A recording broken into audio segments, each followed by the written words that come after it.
Item ಯಾವುದೇ ಇರಲಿ try ಮಾಡಿ Aachi chicken masala. Hampi home stay ಮತ್ತು ರೆಸ್ಟೋರೆಂಟ್ಗಳ ಮೇಲೆ ಅಟ್ಯಾಕ್ ಆಗಿದೆ, ಅಂದರೆ ದಾಳಿ ಮಾಡಲಾಗಿದೆ.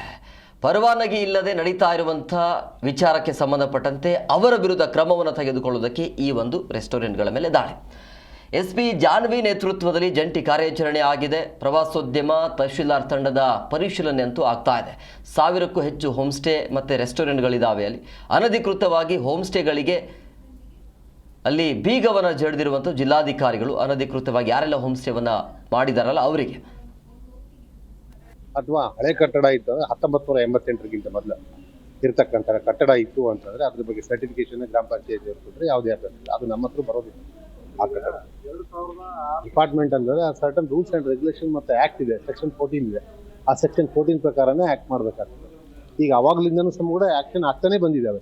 ಅವಾಗಲಿಂದ ಇಲ್ಲಿಗಲ್ ಕಟ್ಟಡಗಳೇನು 2002 ಈ ದಿನ ಹಂಪಿ ಭಾಗದಲ್ಲಿ ಮತ್ತೆ ಜಿಲ್ಲೆಯ ಇತರೆ ಭಾಗಗಳಲ್ಲಿ ಕಾರ್ಯನಿರ್ವಹಿಸ್ತಾ ಇರೋ ಗೆಸ್ಟ್ ಹೌಸ್ ಆಗಲಿ ಹೋಮ್ ಸ್ಟೇ ಆಗಲಿ ಇದನ್ನ ಒಂದು ಇಂಟರ್ ಡಿಪಾರ್ಟ್ಮೆಂಟ್ ಒಂದು ಜಂಟಿ ಪರಿವೀಕ್ಷಣೆ ಮಾಡೋಕ್ಕೋಸ್ಕರ ಒಂದು ತಂಡ ರಚಿಸ್ಕೊಂಡಿದ್ದೀವಿ.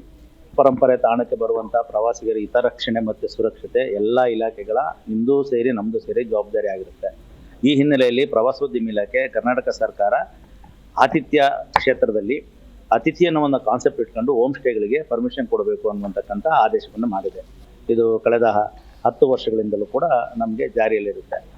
ಬಹಳ ಮುಖ್ಯವಾಗಿ ಇಲ್ಲಿ ಹೋಮ್ ಸ್ಟೇ ಅಂದ್ರೆ ಹೊಸದಾಗಿ ನಿರ್ಮಾಣ ಮಾಡಬೇಕು, ಹೀಗೆ ಮಾಡಬೇಕು, ಹಾಗೆ ಮಾಡಬೇಕು ಅನ್ನುವಂತಕ್ಕಂಥ ಅಲ್ಲಿ ಮಾಲೀಕತ್ವ ಯಾರ್ದು, ಅಗ್ರಿಕಲ್ಚರ್ ಲ್ಯಾಂಡ್ ಇತ್ತು ಅಂತಂದ್ರೆ ಪ್ರಾಪರ್ ಆಗಿ ಅವ್ರು ಎಣ್ಣೆ ಮಾಡ್ಕೊಳ್ತಾ ಇದಾರೋ ಇಲ್ಲೋ ಅನ್ನೋದ್ರ ಬಗ್ಗೆ ನಾವು ಅದನ್ನ ಮಾಹಿತಿ ಕೊಡ್ತೀವಿ.